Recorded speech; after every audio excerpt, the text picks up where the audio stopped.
Assalamualaikum warahmatullahi wabarakatuh. Selamat pagi anak-anak 3A yang tangguh dan kreatif. Sudah siap untuk belajar hari ini?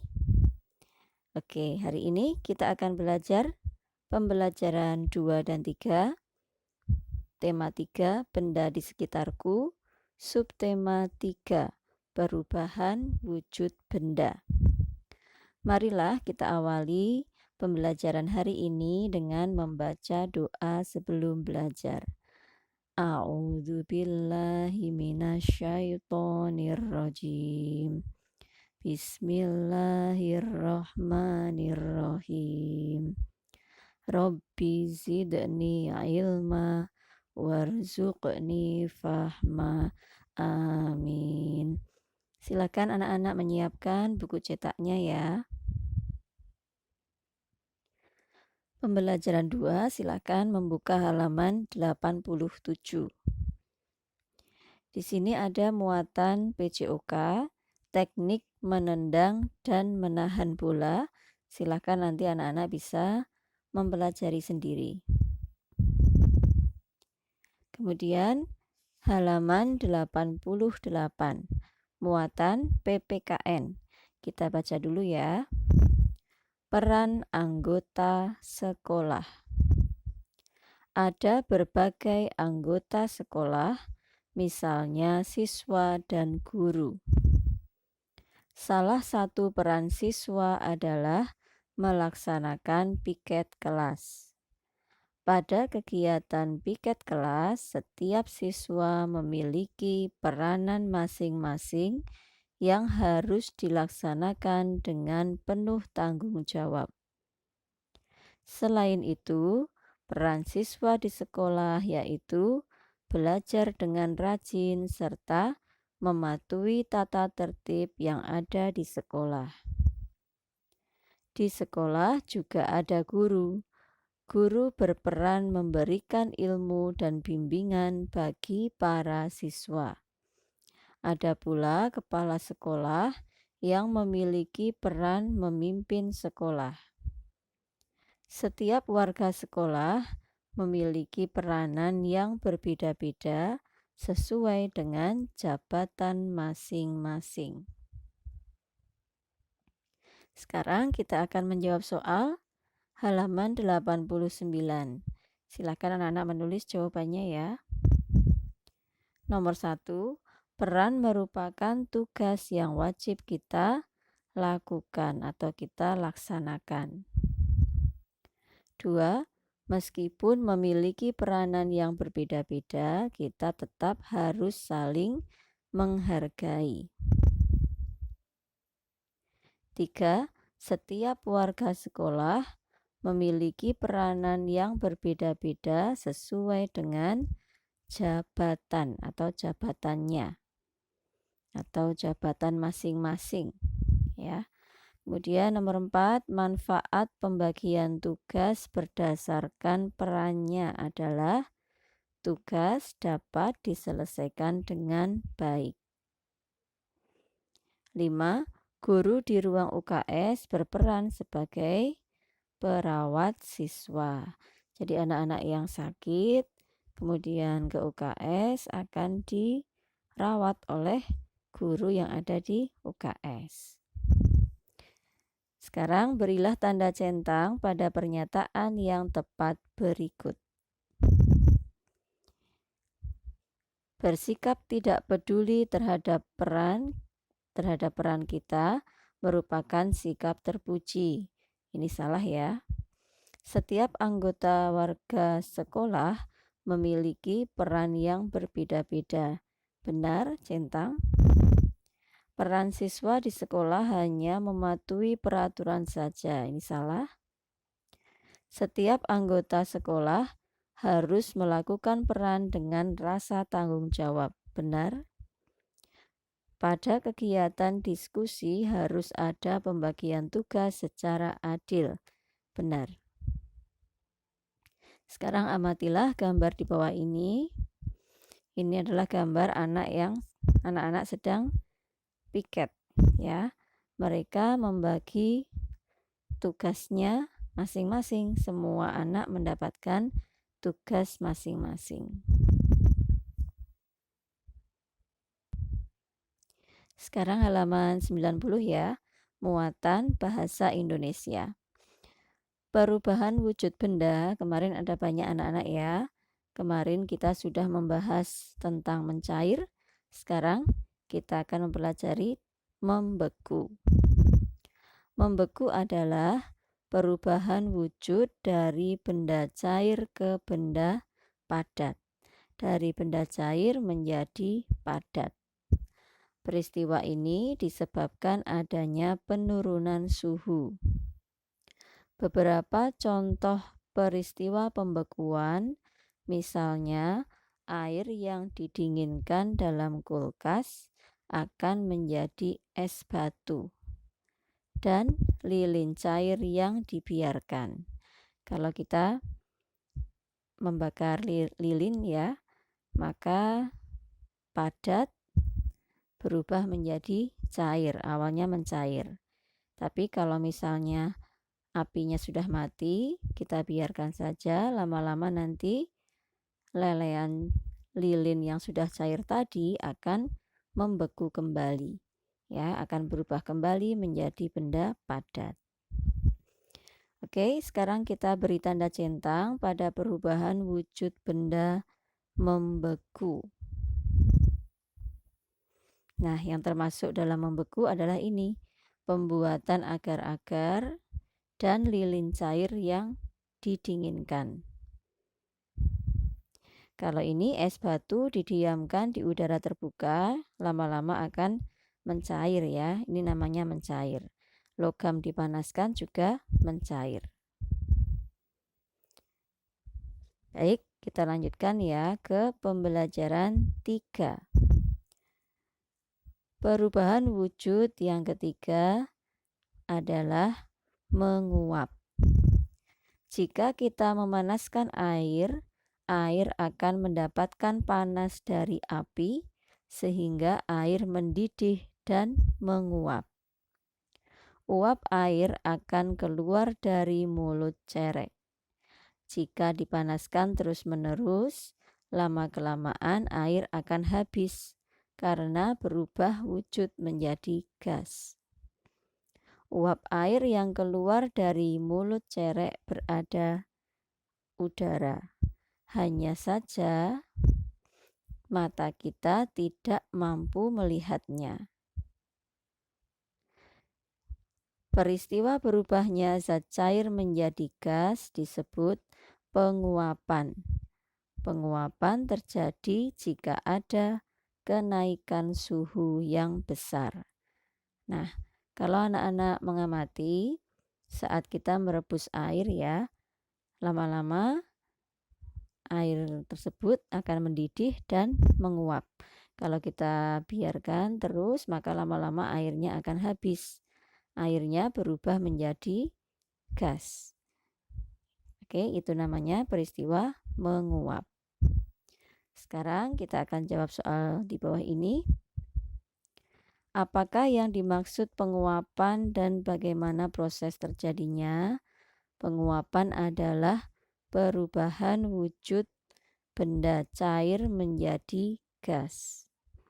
Proses terjadinya jika zat cair dipanaskan pada suhu yang besar, lama-lama akan menguap. Nomor 2, energi apa yang diperlukan dalam proses penguapan? Nah, karena membutuhkan kenaikan suhu, berarti energi yang digunakan adalah energi panas atau kalor. Mengapa air yang diletakkan di bawah terik matahari berkurang? Nah, ini juga kalau anak-anak mengamati, jika kita meletakkan air di bawah terik matahari, lama-lama airnya akan habis ya, karena air berubah menjadi gas atau peristiwanya disebut menguap. Baik, sekarang kita kerjakan tabel di bawahnya. Susu dimasukkan ke dalam freezer. Lama-lama akan membeku. Prosesnya dinamakan membeku. Air diletakkan di bawah terik matahari akan menguap, mentega dipanaskan akan mencair. Oke, sekarang halaman 92, kita ke muatan matematika. Ada sebuah contoh soal cerita ya, perhatikan. Ikan asin merupakan contoh makanan yang memanfaatkan penjemuran dengan sinar matahari. Ibu Arman membeli ikan asin sebanyak 2 kg 250 gram. Berapa banyak ikan asin yang dibeli Ibu Arman jika dinyatakan dalam gram? Nah, pertanyaannya ini kita harus mengubahnya menjadi gram. Yang ini 2 kg kita ganti dulu menjadi gram, yaitu 2000. Ya, tinggal menambahkan nolnya 3. 2000 ditambah 250 gram sama dengan 2250 gram. Jadi ikan asin yang dibeli Ibu Arman ada 2250 gram. Baik, sekarang kita kerjakan soal di bawahnya ya. Dani membeli telur ayam sebanyak 1 kg dan telur bebek sebanyak 500 gram. Maka jumlah telur milik Dani adalah, kita ganti dulu 1 kg menjadi 1000 gram ditambah 500 gram sama dengan 1500 gram. Silakan caranya ditulis dan dicentang ya. Nomor 2, untuk membuat kue diperlukan tepung terigu sebanyak 2 kg dan tepung jagung 600 gram. Maka jumlah kedua tepung adalah, yang 2 kg kita ganti menjadi 2000 gram ditambah 600 gram sama dengan 2600 gram. Silakan ditulis dan dicentang. Sekarang halaman selanjutnya 93 ya. Ubahlah satuan kilogram ke gram. Kalian perlu ingat 1 kilogram sama dengan 1000 gram.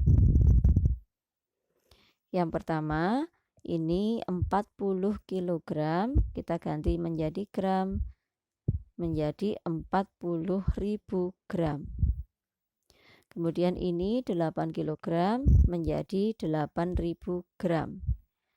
Ini 5 kg menjadi 5.000 gram. Dan ini 50 kg sama dengan 50.000 gram. Oke, sudah ya anak-anak ya. Nah, sekarang kita kerjakan soal di bawahnya. Uraikan hasil pengukuran massa benda berikut seperti contoh. Ini sudah ada contohnya. Di sini tertulis 5.800 gram. Ini akan kita uraikan menjadi seperti ini. 5.000 gram ditambah 800 gram. Kemudian yang 5.000 gram kita ganti menjadi kilogram, nolnya hilang 3 ya. Jadi 5 kilogram ditambah 800 gram. Gambar yang kedua, di sini tertulis beratnya 4.200 gram. Kita uraikan menjadi 4 kilogram ditambah 200 gram. Sama dengan 4.000 gram tambah 200 gram. Kemudian yang ketiga, di sini tertulis 3.500 gram. Kita uraikan menjadi 3 kilogram ditambah 500 gram. 3 kilogram kita ubah menjadi gram, menjadi 3.000 gram ditambah 500 gram. Kemudian yang keempat, tertulis di sini 2.800 gram. Kita uraikan menjadi 2 kg tambah 800 gram. 2 kg diubah menjadi gram, menjadi 2000 gram ditambah 800 gram. Kemudian soal cerita di bawahnya. Nomor 1, Rani membeli buah jeruk sebanyak 1 kg dan buah stroberi 200 gram. Hitunglah berapa gram buah milik Rani saat ini. Yang ditanyakan berapa gram ya. Berarti kita ubah dulu menjadi gram. 1 kg sama dengan 1000 gram. Ditambah 200 gram sama dengan 1200 gram. Nomor 2, Ibu membeli apel sebanyak 2700 gram. Ibu memerlukan apel untuk membuat kue sebanyak 1,3 kg dan untuk membuat jus 800 gram. Hitunglah sisa apel milik Ibu. Nah, sisa, karena ini kita disuruh menghitung sisa, maka ini kita kurangkan ya. Awalnya ini 2700 gram dikurangi ini ya yang untuk membuat kue 1,3 kg kita ubah menjadi gram itu menjadi 1300 gram. Dikurangi lagi yang untuk membuat jus 800 gram. Hasilnya sisa apel milik Ibu adalah 600 gram. Oke, sekarang kita ke muatan SPDP. Perhatikan teks berikut. Gambar dekoratif yaitu karya yang lebih mengutamakan keindahan garis, bidang, dan warna. Warna pada bidang tidak memiliki kesan terang gelap, tetapi rata atau datar. Garis diusahakan rapi. Bentuk tidak menuruti benda aslinya, tetapi direkayasa demi keindahan. Sekarang kita pilih ya, mana yang merupakan gambar dekoratif. Nah, yang termasuk gambar dekoratif adalah yang ini, bunga, dan ini burung hantu ya. Kalau gambar kuda ini bukan gambar dekoratif. Beri tanda centang untuk bunga dan gambar burung hantu. Oke, sekarang kita akan mengurutkan cara menggambar dekoratif dengan objek motif hias tumbuhan. Nah, ini caranya. Kita urutkan urutan yang tepatnya. Nah, ini nomor 1 ini. Membuat sketsa motif hias tumbuh-tumbuhan menggunakan pensil. Kemudian melanjutkan dengan menambah gambar yang sama menggunakan pensil. Kemudian yang ketiga, mempertegas garis-garis sketsa dengan menggunakan spidol. Yang keempat, mewarnai dengan menggunakan krayon atau cat air. Yang kelima, memberi warna latar belakang. Oke, sekarang bawahnya terdapat 2 jenis seni dekoratif.